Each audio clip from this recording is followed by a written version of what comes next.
Hi and welcome back to my 18 tips about wedding photography. This is the third video. If you haven't seen the other two, they're in my list somewhere, so if you subscribe and go take a look, be brilliant. Today we're going to, I think it's going to be the final video about wedding photography, and we're going to cover photographing the group shots and then on for the rest of the day. And after that I'll cover some thoughts, some ideas about getting more weddings booked in if that's something you want to do. So, carrying on from where we left off. We left off with I'm just referring back to my thing. Oh, candids. Did we cover that? Covered the ceremony and the candids. I can't remember. I'll tell you what, just in case, let's just go over it quickly. So the candid shots. After the ceremony, champagne, canapes, people mingling, talking, that kind of thing. At this point in the day, I will be as discreet and unnoticed as possible. But it's also important to get shots which connect with the wedding party. So whilst I've got my D500 with my equivalent full frame 24-120 lens on, it's a bit on the big side, isn't it? And if I stand on the other side of the room, or even a few feet away to get some close-ups and zoom it out, we're talking it's not it's not going to go unnoticed. So in that situation, I would probably more likely go for something like this. This is my 780 with a 28mm lens on. Much more discreet. It's also a bit quieter than the D7 than the D500. 28mm is actually, it forces you to go in close, and I mean it's not unheard of for me to literally, you don't know how far away we are, do you? If that was someone's head,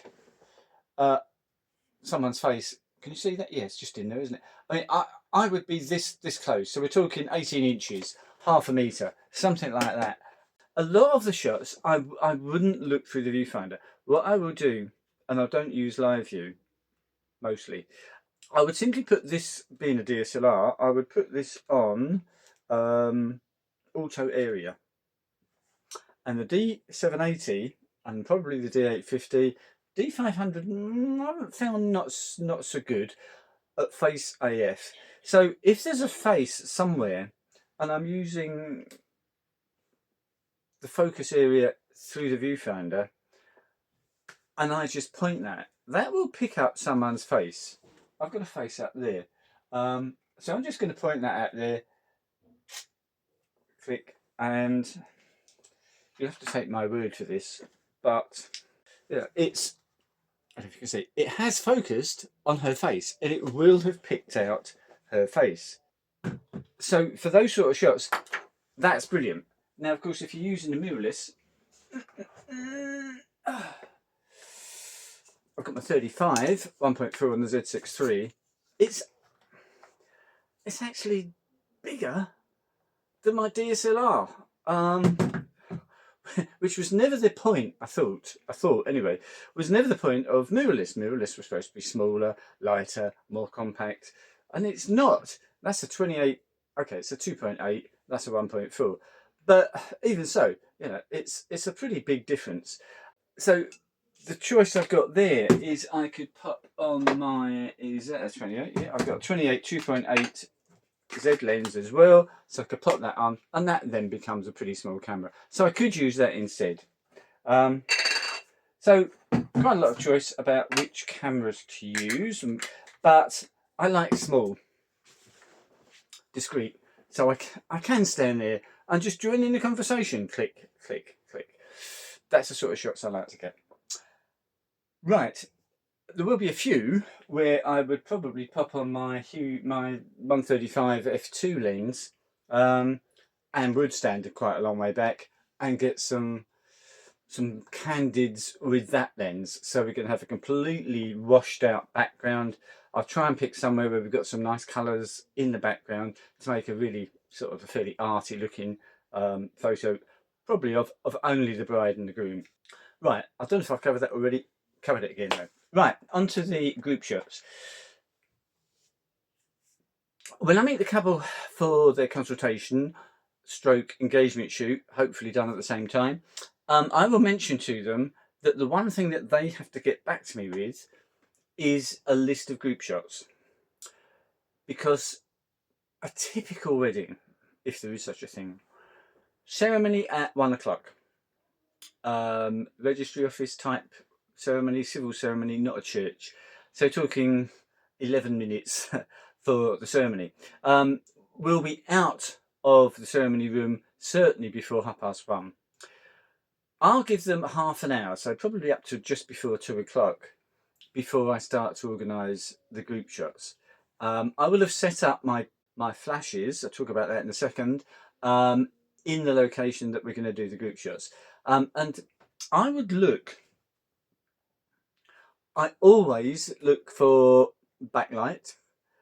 I don't want any sun on people's faces.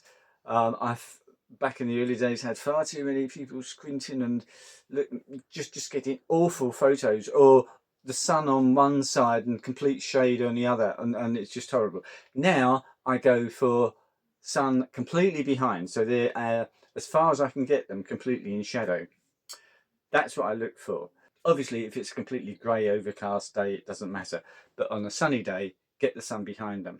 What I'll then use is both of my off-camera flashes, and I'm looking around, I haven't got them here, AD200 with a little, I don't know, it's gone, a little sort of dish reflector, it's only about that big, with that on, and the Godox V1 with nothing on, just the flash.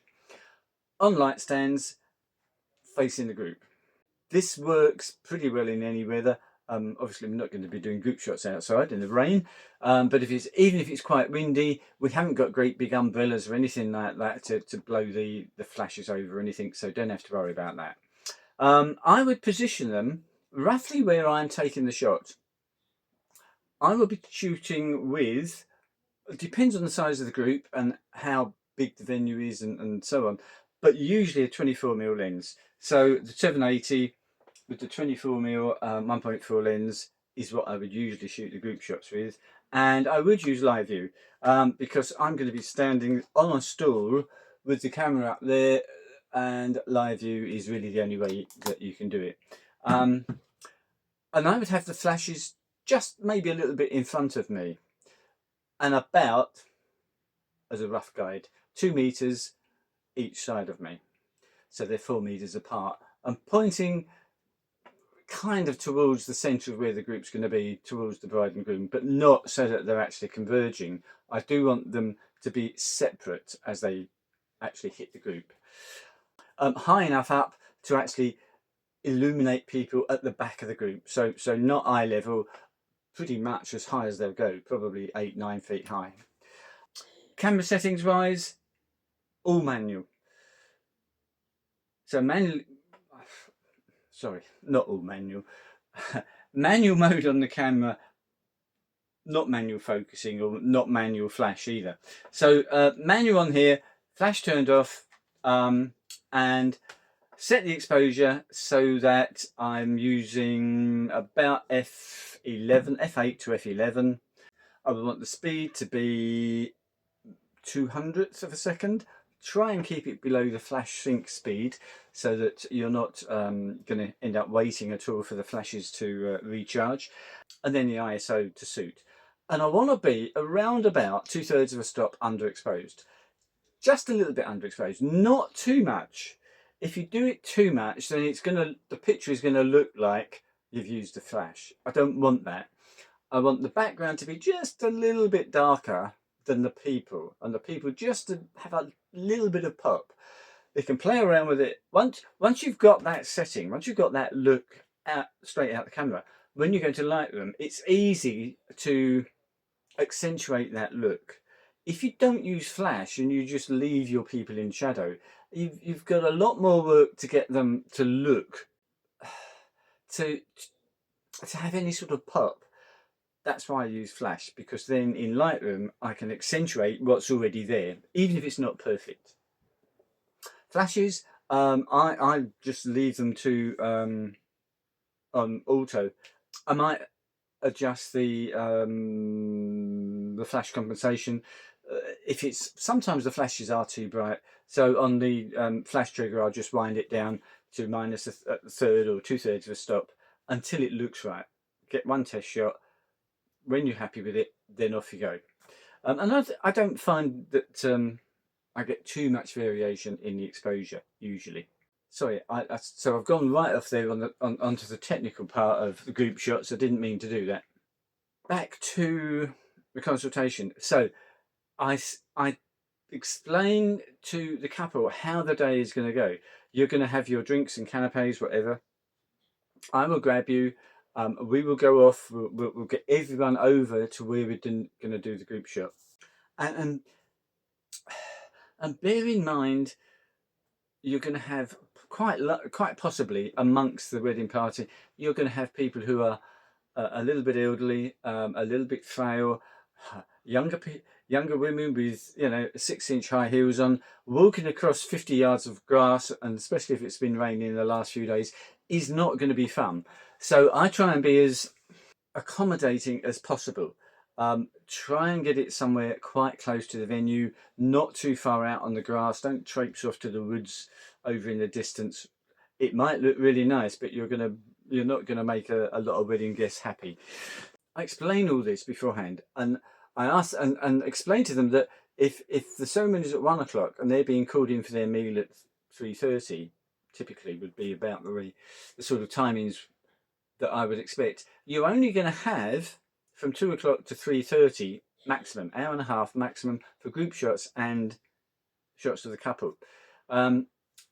My suggestion is around about 10 to 12 groups of people, because it can take a long time. If you've only got 20 people at the wedding, that's different. Typically 80 to 120 or so. It's going to take a long time to move one group out, to change that group to another group, and there's going to be people in the background. Can you move out of the background, please? And they move, and then someone else comes in, and then a car comes into the car park. It all takes a long time. So do allow plenty of time to get the group shots, and don't be too ambitious. If I'll explain a bit more in a second. If my venue has got somewhere where we can do more artistic, creative group shots, I will use that. Most wedding venues are flat.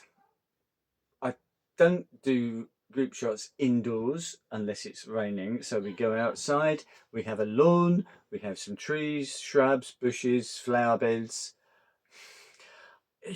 There's not an awful lot you can do about being creative, and you can spend 10 minutes arranging a group of a dozen people so that you've got a couple there, you've got 3 there, you've got different heights, you've got triangles to give a nice balanced look to the shot. You get the bride and groom in a nice pose, and that's 15 minutes gone, and I've got 15 more of these to do. It's just not going to work time wise. And in my experience, the couples come back to give you their shots for the wedding album, which I think I've already mentioned, 40 photos for the wedding album. I'll probably get 2 or 3 group shots in there.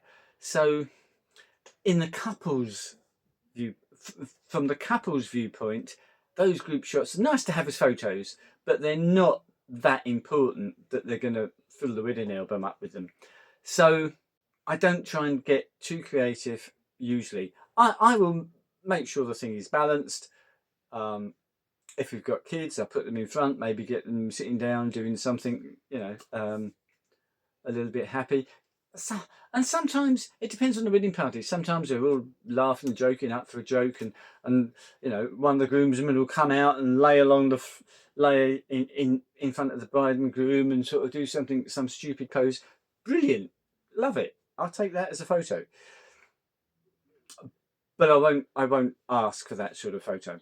However, if we're at a venue, and I can think of a few, where maybe there's some steps, big wide steps going up to the venue from the lawn, then I will try and be more creative. Steps are brilliant for group photos, and I will arrange the bride and groom here, put some other people, a couple of steps up over there, a couple of people over there, 3 or 4 people, and I will do something a lot more creative. For some of the shots, again, you probably can't do it for all of them, but steps do make life easier. Right, what else am I going to say? If you can say to the bride and groom at the consultation, I need 2 people to help organise these group shots. Can you make sure they've got copies of the groups and that they can help organise and get the next shot on the way while I'm doing this shot? It just makes things go so much quicker. If you're going to do confetti, then I would get everyone out, and I would do that first before I do the big group shot. And by the way, I would start with the big group shot, and then I'd start to go through the list, working into smaller and smaller groups until we end up with just the bride and groom.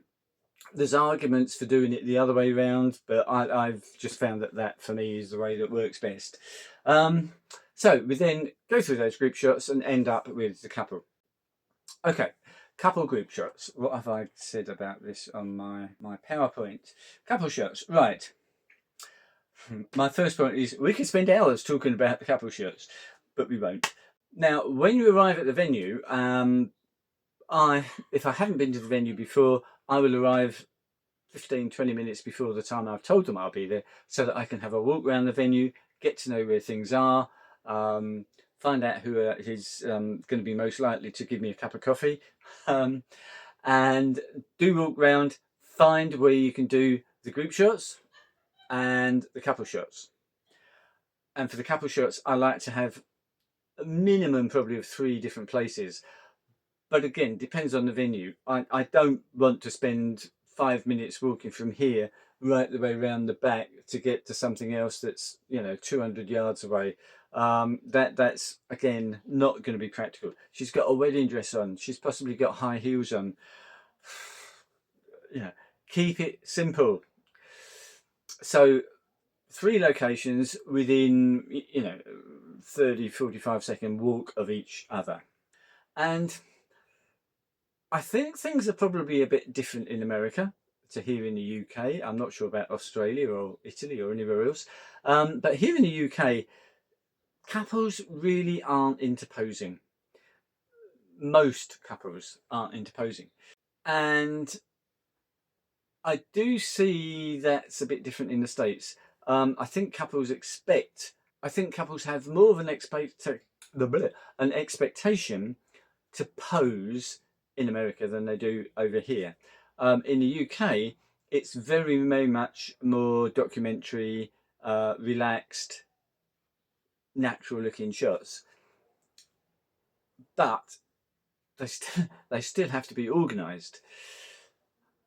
Just a point, there will be times through the day when they're doing something, and if you're in the right place at the right time with the right gear, with the right lens, which in the early days, and for me now also, why a zoom lens can be super helpful, they'll do something and you can get a shot, and that shot will be completely natural because they won't even know you're doing it. And if you can be in the right place with the right light and the right background and so on and so forth, you can get possibly better shots than you're going to get during the couple shoot. So don't miss those opportunities that might come up during the day. Back to the couple shoot. So we go off to the first location. I would typically use my D780 with my 58 1.4. That is my favourite ever lens. It was up until last year, I think, early part of last year, still sold by Nikon at about £1,800.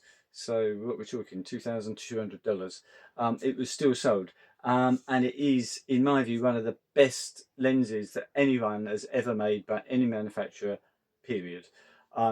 Some people say, oh, it's not very sharp, is it?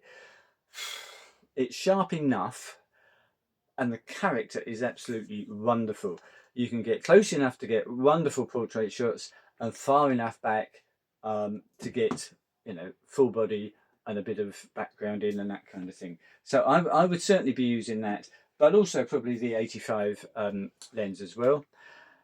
And I mean, that's on the 780, and I'll probably have the D500 with the zoom on, just in case I want to do some big shots, because occasionally if you've got a nice looking venue, it's nice to get, you know, the whole venue in, great big old country house or something like that, with fields off to the side and lots of sky and a couple just sort of quite small in the shot. You're going to want a 24 lens for that, so I'll have that with me as well.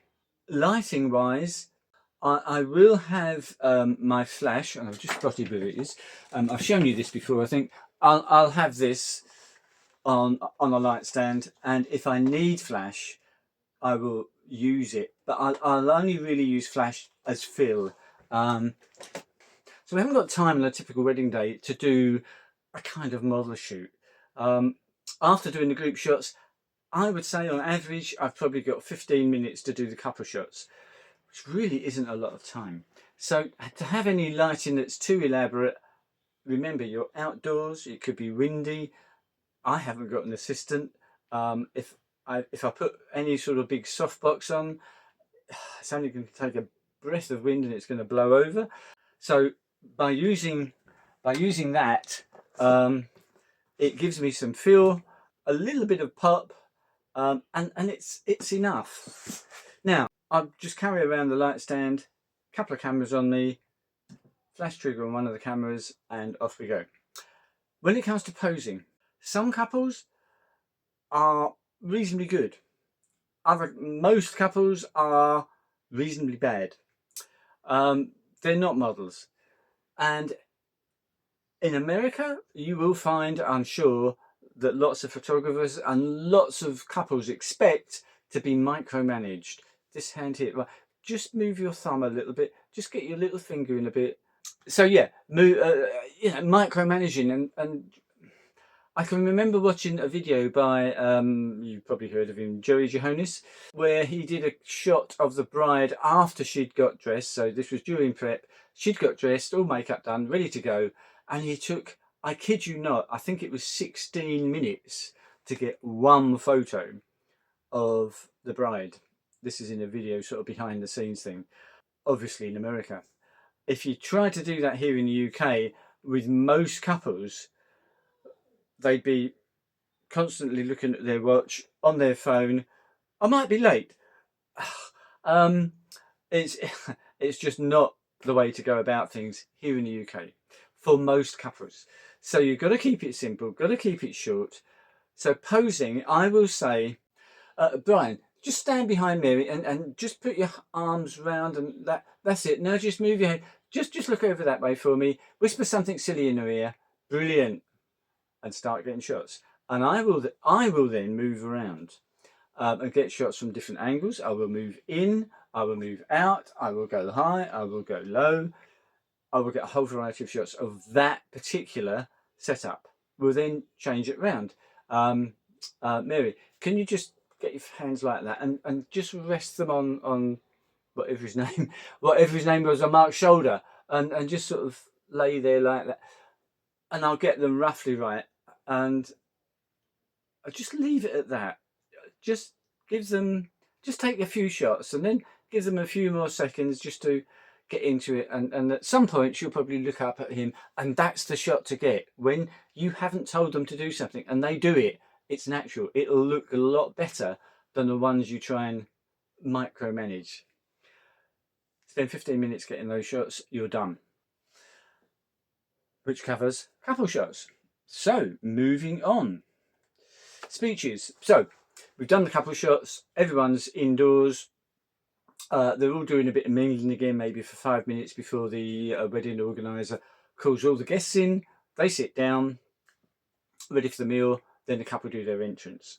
It's good to get the entrance. It's sometimes feels a bit of a waste of effort, because everyone's sitting down and the bride and groom are ready to come in, and then the organiser says, everybody stand for the entrance of the bride and groom, and suddenly you've got this forest of people standing up, and you can no longer see the bride and groom walking in, because the tables are quite close together and they've got to thread their way through it can end up you put a lot of effort in and get like 2 photos, but it's still worth trying to get those shots. I would also do video. I'll set the video up near their table so that whilst I might miss them walking through, snaking through through all the tables, I will get them as they arrive at their table, and it's literally just 10 seconds of video, but I can tack that onto into their highlight video. They sit down, I'm done. I then disappear off and wait to be served my meal. I don't do anything whilst they're eating, of course. Sorry, I would previously, at some point during the day, obviously, have gone into the dining room when it's all set up. And that's sometimes not until, 15-20 minutes before they actually come in. So sometimes you've got to keep nipping in and out to see when the dining room is actually set up, so you can go in and get some close-ups of the dining room, glasses, place settings, and all that kind of stuff. We have a meal. I'll have my meal, and go back and we'll get speeches. Speeches traditionally after the meal. More and more it's happening before the meal. Doesn't really make too much difference, but let's assume it's afterwards. So I go back in, I'm ready to get the speeches shot.